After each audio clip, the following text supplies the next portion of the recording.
Bismillahirrahmanirrahim. Assalamualaikum warahmatullahi wabarakatuh. Teman-teman Inspiraframe masih setia nih ya. Jadi di subscribe ya Inspiraframe, kan di sini bakal ada bincang-bincang yang santai gitu, tapi pasti bakal banyak insight-nya gitu ya. Oke, Mas Mabrur, kemarin kan kita ngobrolin soal GSS nih, soal sampah. Nah, ternyata pernah dengar juga ternyata Mas Mabrur itu adalah aktivis nih di dunia pendidikan. Benar nggak, Mas? Amin. Mudah-mudahan. Emang sekarang kegiatannya apa sih, Mas? Ya, oke. Terima kasih Mbak Giti. Kalau kegiatan sekarang itu saya banyak terlibat di program-programnya prioritas Kementerian Pendidikan untuk mendampingin guru-guru, melatih guru-guru gitu ya di beberapa daerah untuk meningkatkan kompetensi mereka dalam mengajar gitu. Baik itu dalam merencanakan pembelajaran, kemudian bagaimana mengajar yang apa namanya sesuai, yang asik, yang menarik ya, yang ya itu semuanya sebetulnya sesuai dengan semangat kurikulumnya sekarang. Oh gitu, berarti Mas Mabrur keliling Indonesia? Ya, pekerjaannya salah satunya itu sekarang. Wow, ya. Dimanapun udah ya Mas, seluruh pulau udah didatengin? Oh, kayaknya belum. Oh, belum. Tapi terakhir ke Papua. Oh, luar biasa. Ya. Terus kegiatannya apa Mas? Misal seperti apa? Contohnya misalnya kegiatan ini ya, kita melatih guru-guru misalnya bagaimana membuat perangkat ajar. Perangkat ajar itu semacam perencanaan pembelajaran. Jadi guru itu kan sebelum ngajar kan dia kan membuat rencana. Bener kayak silabus RPP ya. Oh iya. Oh pernah ngajar ya. Oke. Tapi nggak kuat bagian itunya. Oh gitu ya. Oke. Memang cocoknya pengusaha sih kayaknya. Iya dan. Ya gimana kita ngelatih guru untuk membuat perencanaan pembelajaran, kemudian merencanakan membuat strategi pembelajaran. Bener. Biar guru-guru juga terbantu gitu ya, dan harapannya pembelajaran di kurikulum yang sekarang ini itu tidak monoton, tidak bosan. Biar asik mendidiknya. Betul banget gitu. Nah itu yang sekarang sedang saya dan teman-teman ikhtiarkan untuk ini gitu. Oke, Mas Mabrur, tadi kan berarti udah pernah kemana-mana tuh ya, dari daerah terpencil, perkotaan juga sosialisasi di sana. Kira-kira gimana Mas pendidikan di daerah-daerah tuh kalau menurut Mas Mabrur? Ya, sebetulnya ke daerah-daerah saya pernah ya dulu di 2013 gitu ya, ikut terlibat dalam sebuah gerakan pendidikan gitu ya, menjadi relawan guru bantu selama setahun gitu. Oh, yang booming itu ya? Ya. Yang keren itu. Ya, sebutlah itu ya. Ya di sana betul-betul kayak jadi momen kesempatan saya buat nge-capture pendidikan di daerah-daerah yang lebih dekat gitu ya. Gimana sih sebetulnya pendidikan di daerah-daerah itu ya, banyak belajarnya ketika dulu terlibat sebagai guru bantu itu gitu. Ya gitu ya Mbak, kalau misalnya kita kan sebenarnya kalau kita di Jogja gitu ya, kuliah di UGM misalnya, terus hidup di Jogja ya tidak segemerlap di sana gitu kan. Oh itu ya? Ya kalau di sana dulu saya di Sumatera Selatan di daerah pedalaman sana, itu kurang lebih 12 jam dari kota Palembang perjalanan daratnya gitu. Pasti juga di hutan-hutan gitu ya? Ya kurang lebih ya kayak gitu ya. Nah di sana tuh ya betul-betul potret pendidikan kita tuh ya seperti itu gitu ya. Maksudnya ya masih banyak guru yang belum kuliah S1 gitu. Dan misalnya kualitas SDM-nya ataupun gurunya ya mengajar ya rata-rata pada lulus SMA gitu ya. Itu kemudian saking nggak ada orangnya karena di sana tuh saya betul-betul di desa yang paling ujung gitu ya, di Sumatera Selatan, sebelah gunungnya itu udah Bengkulu gitu ya, berbatasan dengan Bengkulu. Jadi betul-betul di daerah yang ujung ya. Itu jadi kayak internet belum ada, televisi hanya beberapa yang punya gitu ya, kemudian kesadaran masyarakatnya tentang pendidikan itu masih rendah banget gitu. Dan sekolah pun juga jarang di sana atau gimana? Sekolah cuma ada satu-satunya itu di sana, di satu desa cuma ada satu SD.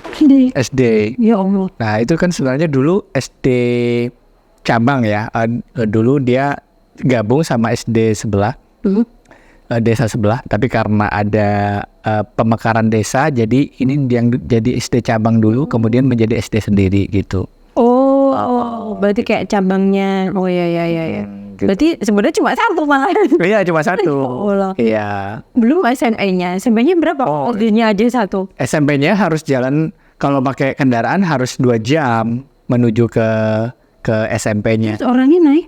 Ya rata-rata kalau ada yang punya motor ya pakai motor di antara orang tuanya. Kalau yang lulus SD itu ya dari desa tempat saya ngajar itu, kalau misalnya enggak ya bisa naik taksi. Namanya di sana taksi itu sebenarnya pick up. Yang ditutup belakangnya itu namanya taksi.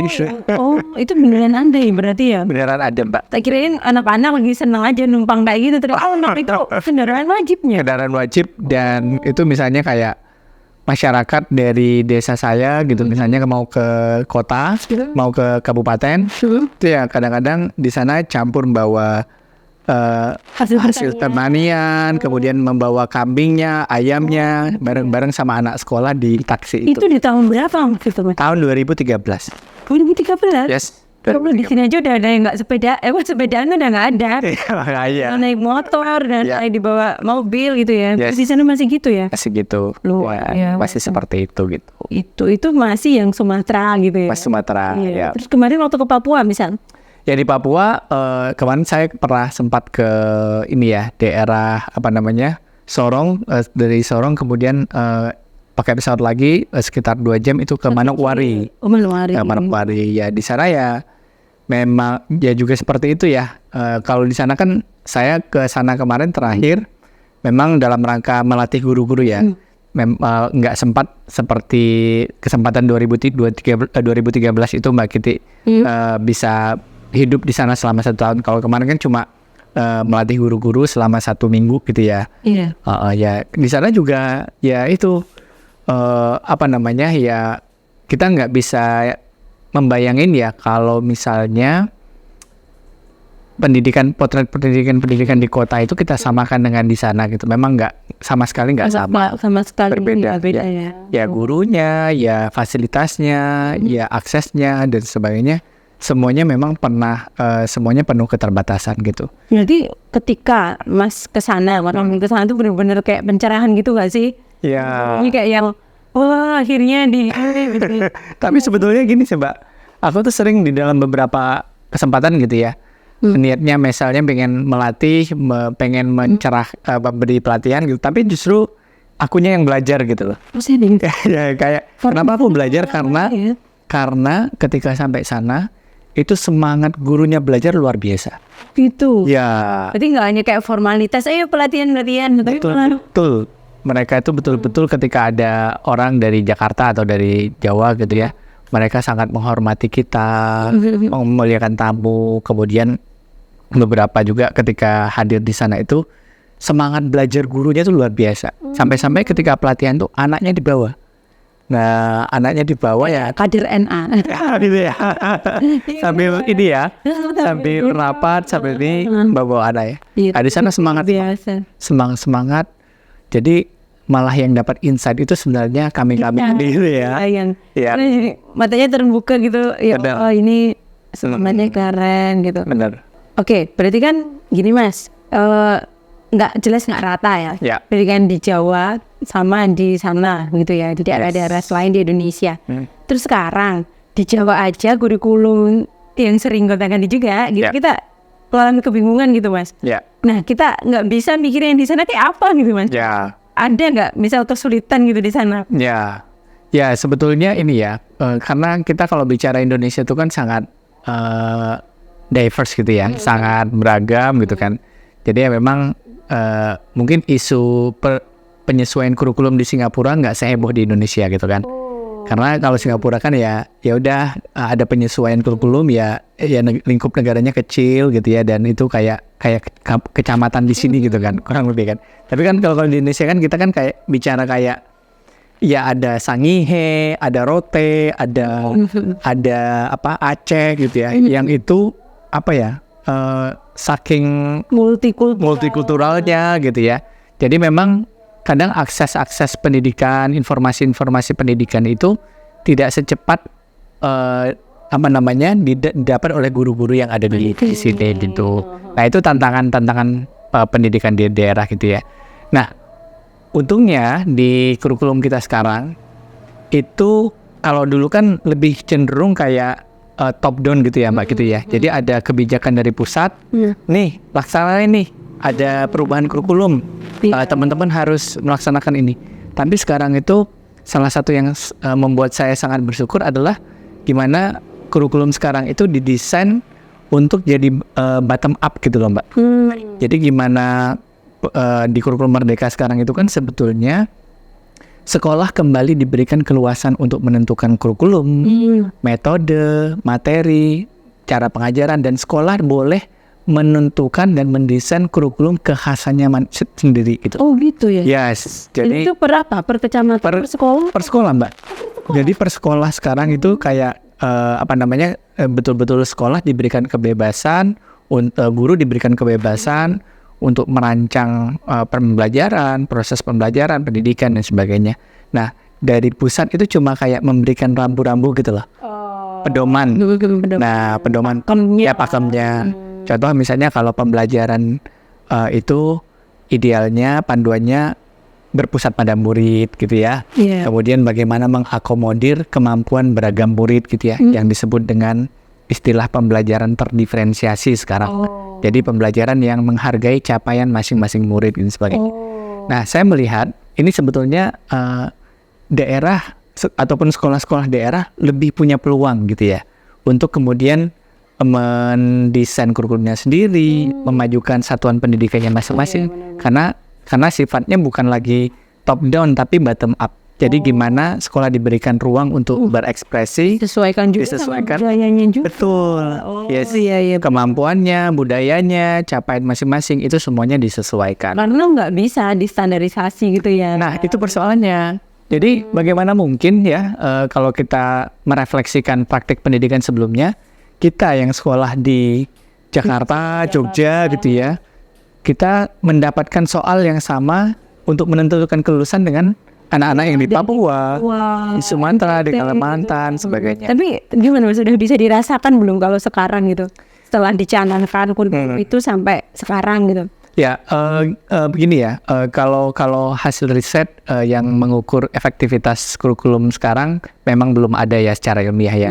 Tapi yang sebetulnya beberapa hal yang cukup membuat kita gembira adalah bahwa respon ataupun testimoni dari murid misalnya, dari beberapa murid, dari beberapa guru, mereka mengatakan bahwa kurikulum ini lebih fleksibel, anak-anak belajar lebih merasa nyaman gitu ya, lebih merasa senang karena diajarkan sesuai dengan capaiannya masing-masing. Nah, salah satu keunggulan juga di kurikulum Merdeka ini bahwa ada proyek. Nah, jadi anak itu bukan hanya belajar di kelas, tapi di dalam keseharian di pelajaran di sekolah itu mereka diberikan kreasi untuk melakukan proyek. Nah, proyek apapun itu tentang isu lingkungan, masalah bener Mbak gitu. Jadi masalah yang ada di sekitar sekolahnya mereka, masalah-masalah yang ada di lingkungan mereka. Jadi mereka kayak di-challenge sama guru-gurunya untuk membuat mengatasi masalah-masalah ataupun problematika yang ada di lingkungan mereka. Misalnya isu sampah, isu lingkungan, isu apa sebagainya. Itu dengan berkelompok bersama siswanya dengan melakukan proyek, namanya proyek penguatan profil pelajar Pancasila, dan itu masuk dalam JP-nya, jam pelajarannya sekolah. Luar biasa. Nah, kalau dulu kan pembelajaran proyek itu kan cuma bagian dari metode pembelajaran, project based learning. Benar. Nah, kalau sekarang proyek itu betul-betul diberikan alokasi waktunya, siswa di challenge untuk melakukan project. Jadi harapannya praktis. Iya. jadi malah praktek semua udah ini ya. Betul. Gak cuma teori aja. Gak cuma teori. Jadi harapannya mereka bisa berdiskusi, berdialog, kemudian mencoba untuk memecahkan masalah yang ada di lingkungan mereka. Harapannya karakter-karakter yang lebih empati, kolaboratif dan sebagainya itu muncul dalam kegiatan-kegiatan proyek itu gitu. Luar biasa. Ada harapan nih Mas buat pendidikan di Indonesia? Ya. Atau guru-guru yang berada di daerah-daerah gitu motivasinya? Ya, sebetulnya begini ya, kita sekarang yang sama-sama kita canangkan adalah bagaimana guru jangan tunggu bola. Kalau dulu kan ada kurikulum baru nih, ya udah gue nunggu aja nanti dilatih dapat surat dari kepala sekolah atau kepala dinas, nanti baru mau belajar tentang kurikulum. Tapi kalau sekarang di kurikulum Merdeka itu kayak dia nyediain platform which is semua guru dari manapun, dari Papua, Aceh sampai manapun, mereka bisa akses pelatihan kapanpun dimanapun menggunakan platform Luar ini. biasa. Jadi harapannya paradigmanya, mindsetnya diubah gitu ya. Kalau dulu guru kebanyakan nunggu bola Sif gitu untuk ya. dilatih, sekarang ayo karena ada internet, ada ini, mereka ayo kunjungi website platform ini, mereka bisa belajar tentang kurikulum baru, kurikulum ini ya, kurikulum Merdeka, kapanpun dan dimanapun melalui program pelatihan-pelatihan berjenjang gitu. Luar biasa. Karena Jadi digitalisasi juga kan Mas. betul. Apa namanya, yang namanya dunia digital emang harus maju. Yes. Disrupsi kok ya kita. Ya, Oke, terima kasih nih Mas sharing-sharingnya luar biasa. sama-sama. Saya yang jadi mantan guru ya. Ini jadi kayak keren ya sekarang ya, asik ya gitu ya. Terima kasih ya Mas. Sama-sama Mbak Giti. Sharingnya. Terima kasih juga. Ini juga kita akan ngobrol lagi ya. Siap. Lain waktu. Terima kasih undangannya. Iya. Iya. Oke, terima kasih teman-teman. Kita udah ngobrol nih sama Mas Mabrur soal pendidikan di Indonesia, dan semoga apapun kurikulumnya tetap asik gitu ya. Betul. Dan teman-teman atau adik-adik itu udah seneng belajar, itu seneng, gak jadi beban. Betul. Ya, ya. Betul. Terima kasih. Wassalamualaikum warahmatullahi wabarakatuh. Waalaikumsalam warahmatullahi wabarakatuh.